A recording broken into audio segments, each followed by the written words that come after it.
Sa magandang umaga po sa inyong lahat. Tayo po ay magkakaroon po muli ng verse of the day.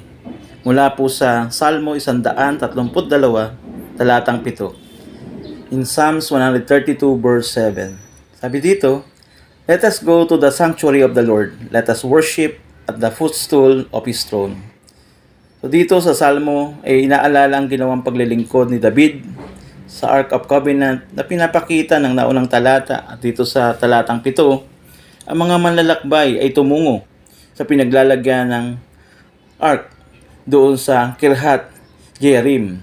At si David ay naglaan ng kanyang sarili upang hanapin ang lugar para sa Panginoon. And sabi niya doon sa verse 7, "Let us go to His dwelling place." Means to His tabernacle na kinaroroonan ng Ark of Covenant.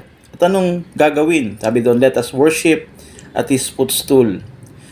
Ganito ang puso ni David at ng mga taong nais maranasan ang presensya ng Diyos. Sa atin ngayon, itong dwelling place, ito ay yung sanctuary o lugar ng panambahan na makasama ang mga mananampalataya ni Kristo upang sumamba sa Diyos na buhay ng kanyang presensya ang maranasan. Kaya tara, na tayo sama-samang sumamba sa Diyos na dakila, makapangyarihan na lumikha ng langit at lupa at iba pa.